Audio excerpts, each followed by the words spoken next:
আসসালামু আলাইকুম সবাইকে। আশা করি সবাই খুবই ভালো আছেন। তো একটা বিষয় আপনাদের সাথে শেয়ার করার বর্তমান সমাজের প্রেক্ষাপটে সেটা হচ্ছে যে আমি দেখেছি এবং ওই সময়টার ভিতর থেকে আমি নিজেকে পার করেছি বা আমার অভিজ্ঞতা হয়েছে যে একটা মানুষ এবং মনে করেন একটা মানুষ তার একটা বন্ধু এবং ওই বন্ধুর বউ এবং বন্ধু সে তার বউকে নিয়ে আলাদা থাকে বা ঢাকাতে থাকে হোক বা যেকোনো একটা স্থানে সে থাকে এবং ওই বন্ধুর বাবা-মা তারা থাকে গ্রামে। তো বন্ধুর বউ দেখতেছে যে আমার তো খালি স্বামী হলেই হয়, আর কি দরকার আছে? তো সে তার স্বামীকে নিয়ে আসে বেশ।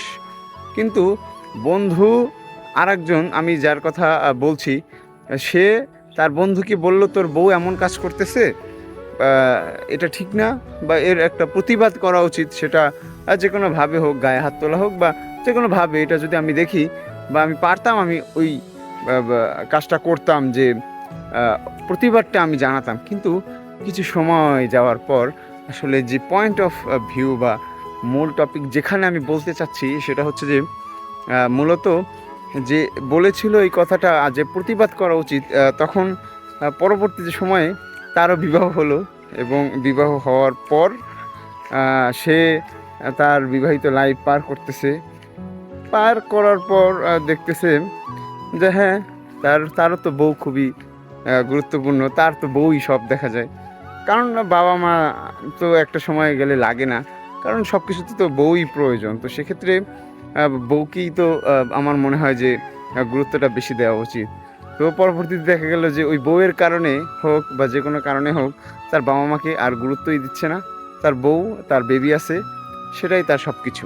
অথচ তার বউ বর্তমানে যার কথা বলছি, যিনি প্রতিবাদ করতে চেয়েছিলেন, তার বউ যে সব কার্যকলাপ করছেন এবং আ বা আ ওই বর্তমান বউয়ের শাশুড়ি বা ছেলের মা, তার সাথে যেসব ধরনের ব্যবহার তিনি করছেন, সেগুলো আসলে কোনোভাবেই গ্রহণযোগ্য নয় এবং বেয়াদবির চরম পর্যায়ে তিনি চলে গেছেন। অথচ বা যিনি প্রতিবাদ করতে চেয়েছিলেন যে ছেলেটি, তার চোখে এগুলো কোনোভাবেই বাজতেছে না।